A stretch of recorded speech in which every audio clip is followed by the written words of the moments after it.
Imagine a boardroom, like not just any boardroom. Right. I mean, the kind of hyper-sterilized top floor executive suite where the mahogany table it's practically its own continent. Oh, yeah. The air conditioning is calibrated to the exact temperature of, liquid assets. Naturally. And the people sitting in those ergonomic chairs are casually throwing around numbers that completely eclipse the GDP of most nations. It is dizzying. Exactly. We are talking about the absolute peak of high finance today, a bidding war of truly incomprehensible proportions. Because on one side, you have Netflix, right? The undisputed streaming behemoth just trying to swallow up more market share. Like they always do. And on the other side, Paramount, backed by tech billionaire Larry Ellison and his son David. And they slide a bid across this metaphorical table that completely rewrites the rules of the game. It really does. $111 billion.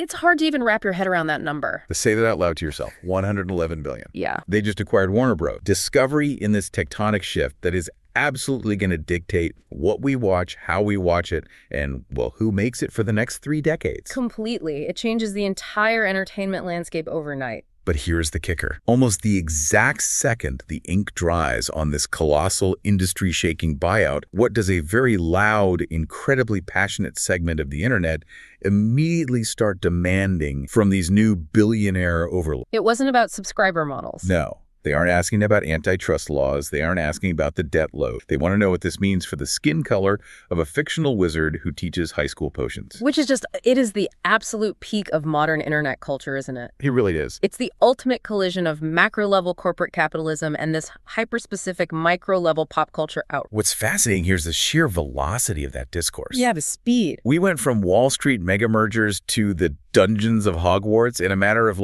seconds. Literal second. The juxtaposition of $100 billion check and a debate over the precise definition of sallow is truly something. It's pure whip. And that whiplash is exactly what we are focused on. Welcome to our mission for you listening today is to thoroughly analyze a very specific reaction to this corporate earthquake. Right. We're looking at a fascinating commentary video from the popular YouTube channel Clownfish TV. A really interesting source for this. If you want a time capsule, perfect magnifying glass into how modern fandoms react when massive corporate shifts crash headfirst into beloved intellectual property, this is it. It has everything. It does.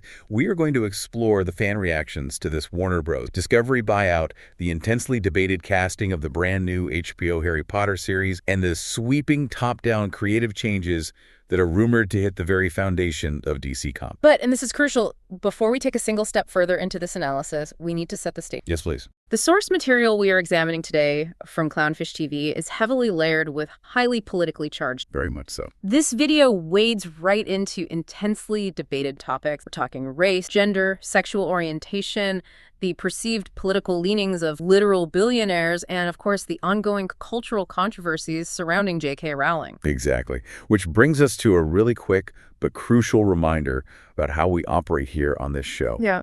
We are acting as a mirror today for you. We are a completely impartial guide. We're just reporting on the content, the claims, and the specific viewpoints presented by Clownfish TV. Right. We are not taking sides. Not at all. We're not endorsing these views, and we aren't here to condemn them either. Our sole purpose is to help you decode the anxiety, the arguments, and the cultural discourse taking place in this specific corner of the internet. We're analyzing the ideas strictly as they are presented in the original. Think of us as cultural anthropologists, right? Examining a very modern, very loud artifact. That's a great way to put it. We're looking at the mechanics of the outrage and the expectations of the fan to give you a comprehensive picture of how media consumption works right now. Okay, so with our safety goggles firmly secured, let's just jump right in. Let's do it. So Paramount beats Netflix. The Ellisons drop $111 billion. Right. But according to the Clownfish video, the immediate reaction on X, formerly Twitter, wasn't about the stock market. No. It was a flood of fans essentially demanding that Larry Ellison, the tech billionaire,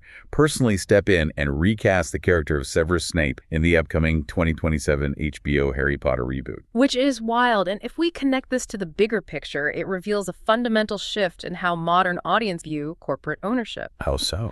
Well, there's this prevailing, almost mythological belief among heavily invested fans that the person at the very top, the one actually writing the check, functions as some sort of ultimate omnipotent creative director. Oh, like they're sitting in the editing bay? Exactly. They think these owners bypass the casting directors, ignore the showrunners, brush past the studio executives, and directly address the fan demand. So they address the new billionaire owner to demand a highly specific creative intervention. Which is just, I mean, it's wild. Do fans genuinely think Larry Ellison is sitting in his mansion looking over headshots for a potions master? Probably not consciously, but practically, that's who they're yelling at. Right. But let's look at the intervention they are actually demanding, because it stems from that massive casting announcement back in December 2024. Right. The Paapa Essiedu announcement? Yes, Paapa Essiedu, who is a phenomenal black actor, was officially cast as Severus Snape. And Clownfish points out that the backlash to this was instantaneous. Immediate. And the core argument was rooted in a demand for strict, uncompromising book accuracy. They actually pull up J.K. Rowling's original text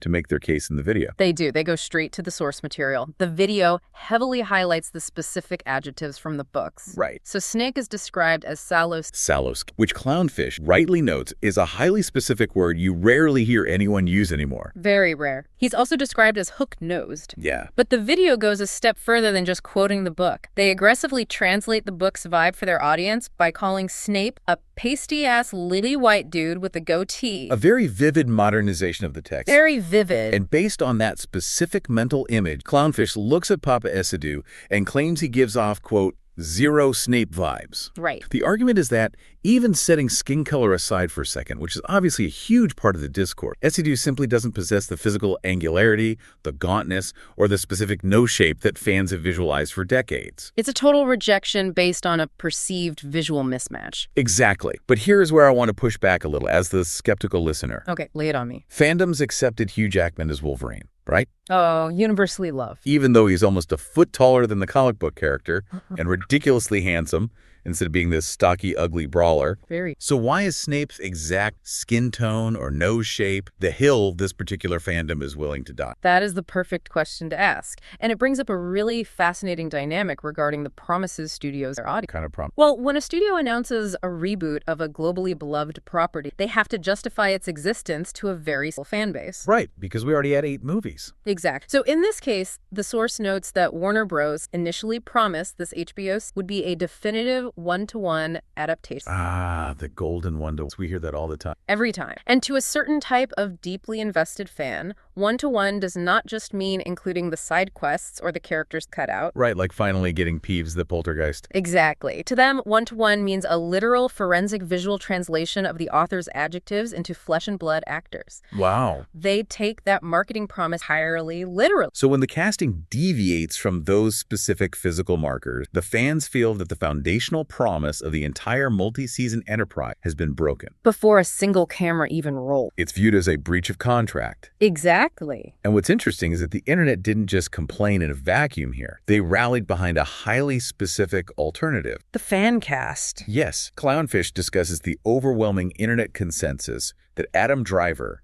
is the definitive fan cast for Snape. Oh, he's everywhere in the fan art. Everywhere. And the video strongly agrees with this. They call Driver literally perfect casting and say it's criminal he wasn't chosen. Which, let's be honest, Adam Driver in a sweeping black cape glaring at teenagers is pretty easy to visualize. He practically did it in Star Wars. He really did. But the Adam Driver fan cast is practically a meme at this. What's fascinating here is how the video navigates the massive legacy of the previous adaptation. The Alan Rickman of it all. Exact. Clownfish acknowledges Alan Rickman, who obviously owned the character of Snape for an entire generation. They note Rickman left huge shoes to fill. Massive shoes. But then Clownfish throws a curveball that I found incredibly revealing when I was watching this. Yeah. Even while praising Rickman, they admit that technically Rickman wasn't perfectly book accurate either. Oh, that's interesting. Right.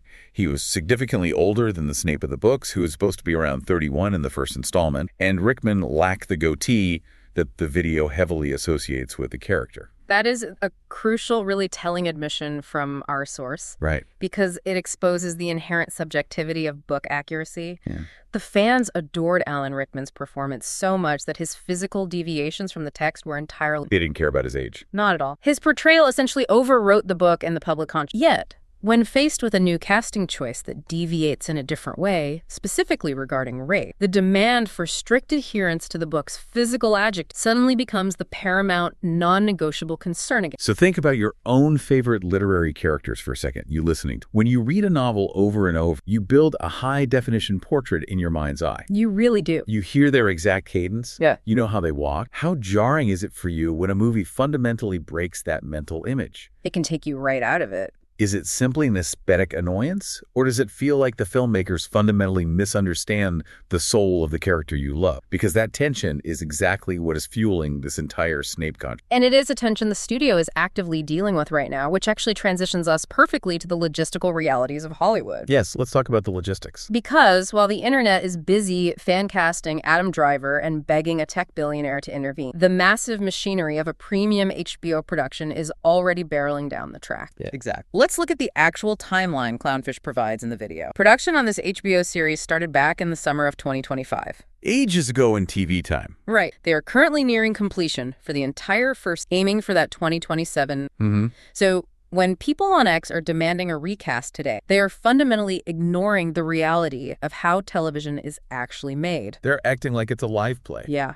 The video actually reads a comment from a user making this exact point. You can't just recast a major role when the season is practically. This brings in the concept of the sunk cost in premium television production. Break that down for us. By the time a season of this scale is nearing completion, hundreds of billions of dollars have already burned through the budget. Literally hundreds of millions. Elaborate sets have been built, massive VFX pipelines are established, and countless scenes have been shot, lit, and edited. The idea that a studio would halt production, scrap months of expensive footage, and restart with a new lead actor simply because of a vocal internet petition is financially unfeasible. It's like trying to stop a massive cruise ship in the middle of the ocean because someone on deck 4 complained about the wallpaper in the hallway. Exactly. It's just not going to happen. But the video points out a very curious detail amidst all this. What's that? We have already seen set... Oh, the paparazzi have been busy. Very busy.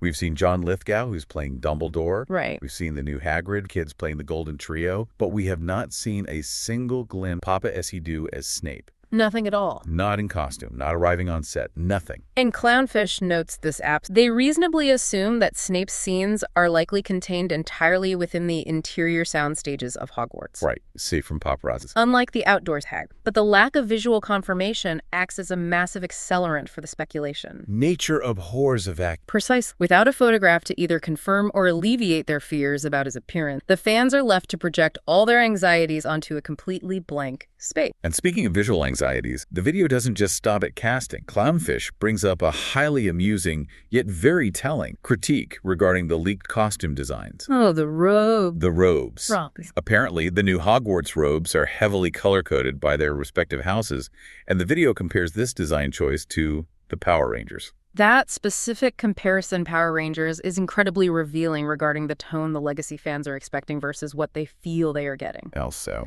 Well, think back to the original film series, particularly from the third movie onwards under Alfonso Cuarón. The Prisoner of Azkaban. Right. They utilized very muted, realistic, almost drab costuming to ground the magical world in a gritty, tactile reality. Right. The kids look like real kids wearing messy uniforms. Exact. The house colors were subtle. Stripe on a tie, the inner lining of a dark robe. By comparing the new costumes to the Power Rangers, Clownfish is expressing a deep fear. A fear of what? That the HBO series is skewing too bright, too cartoonish, and targeting a much younger, perhaps more sanitized demographic than the aging legacy fans actually want. I totally get that. I remember when they adapted a fantasy series I loved as a kid, and they made the armor look like shiny plastic instead of beaten metal. It changes everything. It instantly makes you feel like the show isn't taking the source material serious. It feels infantilized. Yes, infantilized is a great. But honestly, the Power Ranger robes are just a minor skirmish compared to the much larger behind-the-scenes drama the video delves into next. Yeah. We have to talk about the J.K. Rowling fact. This is where the modern entertainment landscape gets incredibly complex. To say the least. Clownfish brings up rumors that circulated the previous year regarding Paapa Essiedu's cast. The rumor suggested that Essiedu might actually step down or eventually be recast, not because of fan backlash regarding his look, but due to severe ideological friction behind the scenes with the creator of the franchise, Rowling. Right, and the video provides the specific context. Essiedu previously signed a public statement argument against J.K. Rowling. He did. Clownfish explicitly mentions Rowling's current reputation among her critics, summarizing that they view her as a trend. And again, just to jump in as neutral guides, we are strictly conveying Clownfish TV's claims and observation. Yes, absolutely. The video observes the situation and points out what they perceive as a stark awkwardness and, frankly, an inherent hypocrisy in this modern Hollywood. The hypocrisy of taking the job. Right. They express bewilderment at the idea of an actor signing a public document that actively condemns the creator of the intellectual property, while simultaneously accepting a massive career-making paycheck derived directly from that very same. The exact quote from the video is, "It's kind of hard to sign a paper like that and take a check from her." They call the entire situation very weird. And from a purely operational standpoint, it is a uniquely modern kind of weird. It really is. We are watching this incredible dynamic where the actors inhabiting these iconic roles are completely publicly at odds with the person who invented the roles they are playing. It's unprecedented. How does a studio even manage that? It highlights a profound ideological friction that simply did not exist in previous eras of Hollywood. Right, like back in the day. In the past, the relationship between a studio, a creator, and a star was heavily curated by PR departments to project a unified, happy front to the consumer. Everyone smiled for the cameras. Exactly. Today, social media allows, and in many circles, demands that actors make their personal ideologies crystal clear. You have to have a stance. And when those ideologies clash violently with the controversial public stances of a foundational creator like Rowling, it creates an incredibly tense working environment. The studio's just caught in the middle. Right, trying to market a billion-dollar product where the star and the author are essentially engaged in a public cold. It makes you wonder what the press tour for this show is going to look like. Are they going to put them in separate rooms? Different continents? They might have to. But this tension over casting and ideology isn't just limited to Harry Potter. Clownfish uses the Snape controversy as a jumping-off point to discuss a much larger industry-wide phenomenon, which takes us to a really fascinating, broader. The video expresses a deep, palpable fatigue with current trends in modern. You can really hear it in their voice. Clownfish states very clearly that they are reaching a breaking point with studios changing the established demographics of classic characters. Right. They say, I'm to the point where if they race, gender bend, or turn straight characters gay, I'll just skip whatever it is altogether. That is a definitive line in this. A total boycott. The argument here is that the general public fundamentally misunderstands what a reboot means in the modern era. Legacy fans expect a pure, literal translation of the old material. The one-to-one? Right. But modern studios view a reboot as an opportunity to actively change and update the source material to reflect contemporary demographics or sensibility. And Clownfish feels this practice is entirely unnecessary. However, this is where the video introduces a massive, incredibly important caveat that completely recontextualizes their entire argument. This was the most surprising part of it. Yes. Here's where it gets really in. Right after threatening to skip any show that changes a character's race or gender, the video brings up another HBO fantasy series. His Dark Materials. Clownfish notes that the television adaptation of Philip Pullman's His Dark Materials also utilized race swapping in its cast. Absolutely did. They changed the established demographics of certain characters from the original books. By the video's previously stated logic, this should have been a show they boycotted or despised. They should have hated it. But they didn't. They explicitly praise the show. They call it really damn good. Yeah. They say it was a very good adaptation of the book, and they make a point to mention that they read the books and love them. They actually hold up His Dark Materials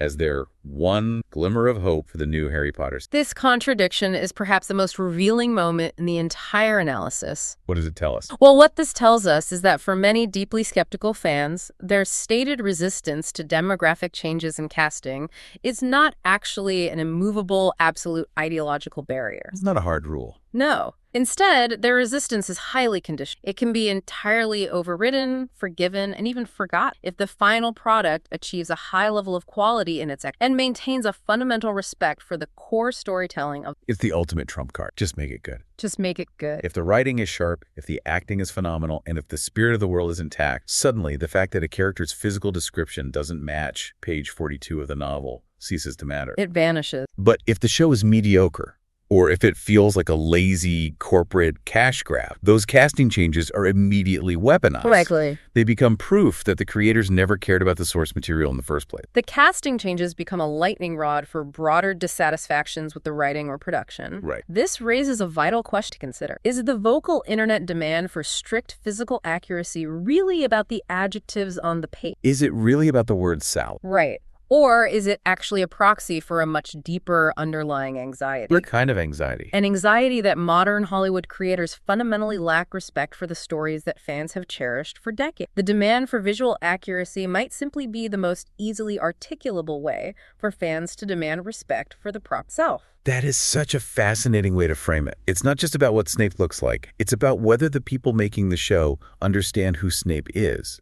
But while the Harry Potter fandom is anxiously waiting to see if HBO can thread that needle, the Clownfish video pivots to a fandom that is apparently facing an existential crisis due to this Warner Bros. Buyout. Oh, the comic book fans? Yeah. If you think a casting debate is intense, wait until you hear what this buyout is supposedly doing to comics. It gets really intense. The video argues that the $111 billion Paramount buyout will create massive rip across all Warner Bros. Discovery properties. Not just movies. No, but they specifically single out DC Comics as the entity facing the most drastic, potentially apocalyptic overhaul. Apocalyptic is a strong word. It is, but Clownfish predicts what they term the Ellison effect, which is a sweeping, highly aggressive, top-down mandate on the creative direction of the entire comic book universe. And to understand this Ellison effect, we have to look at how the video characterizes the new owners. Right. Clownfish describes the Ellisons as Trump's bestie and explicitly categorizes them as being more right-leaning politically. But it goes way beyond just American domestic politics. Yeah. The video also claims that the Paramount bid is heavily backed by Saudi. And just to briefly reiterate our stance here, we are examining the geopolitical and corporate speculation presented by Clownfish. Yes, sir. We are not endorsing these claims as established fact or offering our own political commentary. We are strictly analyzing the chain of logic the video uses to predict the future of DC Comics based on their perception of this new ownership structure. Right. Let's unpack their logic. According to the video, you have a combination of right-leaning ownership and conservative Saudi financial backing. Okay. Clownfish argues that this combination will inevitably result in a strict corporate mandate. The goal of this mandate, to appeal to a broad, traditional general audience and, crucially, to appease their Saudi backers. And the consequence of this, as explicitly claimed in the video, is that the new ownership is not going to like all the gay characters in DC Comics. The video paints a picture of a worst-case doomsday scenario for the current iteration of the comic. They theorize that the structural changes will be so profound that DC Comics might not even exist as a traditional standalone magazine publisher by the year 2026. Which is a genuinely wild prediction. And it's massive. Superman, Batman, Wonder Woman, the idea that the company that birthed them might just cease to be a traditional publisher in a couple of years is mind-blowing. It would end an era. The video brings up a specific terrifying rumor. Because Paramount supposedly has existing business deals with IDW, which is another comic book publishing company, there is a fear that the entire DC Comics line could simply be outsourced. Outsourced? Wait, are they really suggesting they would farm out Batman to a third party? The concept of outsourcing a legacy publisher like DC is monumental, and it requires understanding what DC Comics actually is. Right. It's not just a logo. DC isn't just an IP farm. It has a massive internal editorial structure, a legacy of bullpens, editors, and intertwined continuity that spans nearly almost 100 years of institutional knowledge. Clownfish describes the potential outsourcing as the biggest, and I'll bleep this bleep show in comics. Yeah. If Paramount were to hand the keys of the DC universe over to IDW, it would mean the complete dissolution of DC's internal culture. That's heartbreaking for the creators there. It would be akin to a corporate landlord firing the historic management of a legendary hotel and handing it over to a completely different third-party hospitality contractor. That would fundamentally change the DNA of the comics, the tone, the pacing, everything. Exactly. But the video's predictions go far beyond just corporate restructure. They anticipate a brutal, uncompromising editorial mandate regarding the actual stories and the characters themselves. Right. They expect a forced rollback of character history, pushing legacy characters aggressively back to their traditional mid-century roots. Specifically, the video targets characters whose sexualities have been updated or explored in recent years. Like who? Clownfish brings up Tim Drake, the third iteration of Robin in the Batman universe. And Iceman,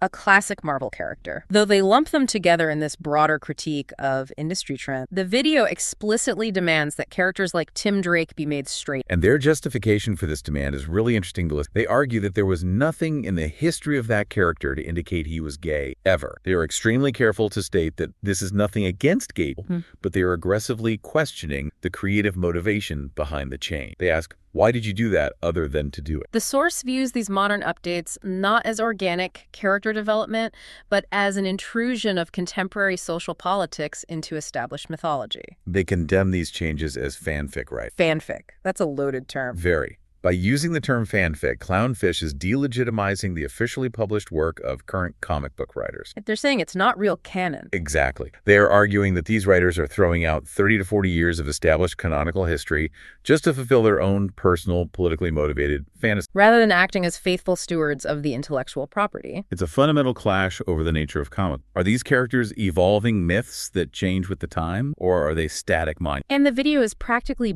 begging for a strict corporate overlord to step in and enforce the latter. They really are. They say somebody has to be in charge at these companies and say, this is who the characters are, this is the line in the sand. They want Larry Ellison to mandate it. They want him to say, this is who Superman is, this is who Batman is, and this is who Tim Drake is, and you cannot deviate from. This brings us to a deep analysis of how corporate acquisitions function on a narrative level.